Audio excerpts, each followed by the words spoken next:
dans le cadre du modèle Easy Voyage, qui est d'être un portail donc, qui regroupe toutes les grandes dimensions donc, de l'infomédiation. Donc très clairement, il nous manquait donc, la dimension YouTube. Alors YouTube aujourd'hui, c'est un environnement dans lequel on a un certain nombre d'influenceurs qui ont réussi à créer des communautés, à avoir de l'audience et donc à faire des vues, mais il y en a très peu dans le domaine du voyage. Et dans le domaine du voyage, dans tous les cas, leurs audiences sont très faibles sur YouTube au regard donc, de ce que font les youtubeuses mode par exemple, donc, ou ce que font les grandes stars donc, de YouTube qui sont plutôt donc, dans le domaine du stand-up. Il se trouve que nous, dans le groupe Webedia, donc, on a la société Mixicom qui, elle, gère tous ces grands youtubeurs, donc Cyprien, Norman, Squeezie, Natou, bon, et donc que des gens qui font minimum 2-3 millions de vues donc, dès qu'ils postent une vidéo, alors que dans le domaine du voyage, quand vous postez une vidéo, quand vous avez réussi donc, à faire 10 000 vues, on peut dire que vous avez déjà fait un exploit.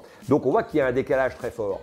Tout le monde se dit la vidéo de voyage, ça marche, sauf qu'en fait sur YouTube, ça ne marche pas. Donc on voit que ce modèle-là, il est complètement donc, à inventer. Voilà, et donc nous, on va essayer d'apporter notre pierre à l'édifice et de trouver le moyen donc d'apporter de l'audience à travers donc la vidéo de voyage à tous les acteurs donc qui sont en recherche, c'est-à-dire les offices de tourisme, les destinations, les hôteliers, donc tous les gens qui veulent parler de leurs produits. Ce qui fait la force de YouTube, c'est l'incarnation par des personnages qui sont sympathiques, qui ont des communautés, qui sont suivis donc par des milliers de gens, voire des millions, hein, puisque Cyprien donc a aujourd'hui donc près de 10 millions donc de followers. Le savoir-faire de Mixicom plus celui d'Easy Voyage, plus celui donc des youtubeurs travel, plus celui des youtubeurs non travel, tout ça ensemble de faire une dynamique et un résultat donc positif qui ferait, ce sera quoi mon indicateur là-dessus, ce sera le fait de devenir la première chaîne donc, de voyage YouTube, puisque pour l'instant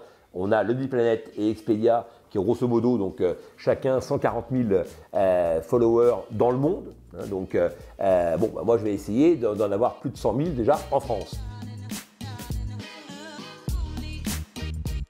Une première émission donc, où on a donc, deux youtubeurs, donc, Alex Vidéo et Caroline Gear, qui est une youtubeuse mode, qui nous présente donc, Lanzarote.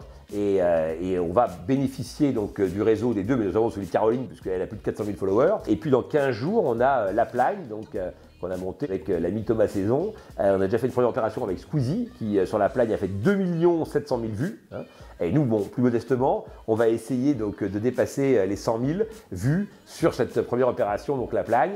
Et on a fait ça avec Shera, donc, qui est une youtubeuse assez connue aussi dans le domaine du fashion. Elle a plus de 900 000 followers. On a quand même pas mal de leviers donc, au sein du groupe Webedia donc, et de savoir-faire au sein d'Easy Voyage pour marier tout ça et réussir à en faire un succès. Maintenant, rien n'est gagné, donc évidemment, c'est toujours un combat. Le domaine du voyage, qui est un domaine donc, qui fait référence à plein de choses, évidemment, donc l'évasion, le rêve, mais aussi des choses plus concrètes, donc, qui a trait donc, à la sociologie, à l'ethnologie, donc, à la culture, aux traditions, l'histoire. Tout ça fait qu'on a quand même un terreau donc, là formidable pour raconter de belles histoires et que donc on devrait, en toute logique, réussir à créer une audience avec ça.